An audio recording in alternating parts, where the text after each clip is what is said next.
Bonjour Monsieur Quatremer. Dans un article écrit récemment, vous fustigez l'absence de débat et le consensus mou des Belges. Pensez-vous que le compromis à la belge est révolu ? Le compromis en soi n'est pas une mauvaise chose.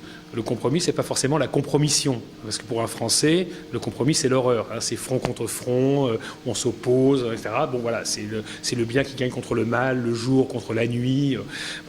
Le compromis n'est pas mauvais. Mais le problème du compromis à la belge, c'est que c'est devenu un système de gouvernement et c'est devenu un système de pensée où on s'interdit tout affrontement, où tout le monde participe en réalité au pouvoir, où toute critique trop virulente à l'égard de la position d'un adversaire politique, par exemple, ou d'un adversaire intellectuel, pourrait déboucher sur une éventuelle explosion du pays. Voilà. Parce que l'affrontement ici est perçu comme trop dangereux. Donc on tente de désamorcer chaque conflit. La polémique intellectuelle, même simplement la simple polémique intellectuelle en Belgique, n'existe plus.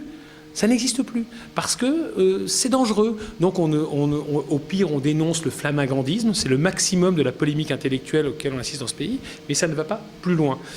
En matière politique, le compromis a abouti à unir le maximum de familles politiques à tous les échelons de gouvernement.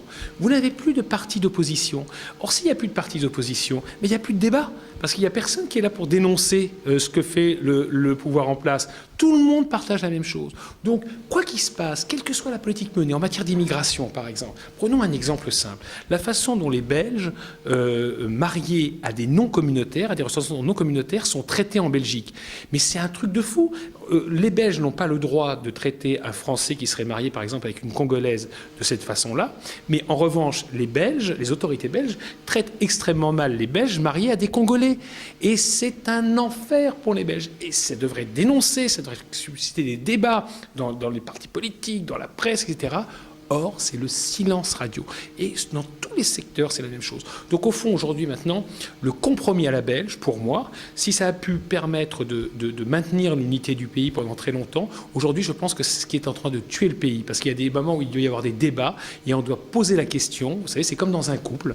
Il y a parfois, effectivement, il faut faire des compromis. Et puis, un jour, quand même, vous doutez de l'amour de l'autre. Eh bien, il faut poser la question. Parce que c'est pas en ne posant pas la... Pardon. Ce n'est pas en ne posant pas la question que vous allez sauver votre couple. Il y a un moment de dire « mais tu m'aimes encore ?» Ben là, la Belgique est arrivée au point, il faut dire à l'autre « tu m'aimes encore ?» Merci beaucoup.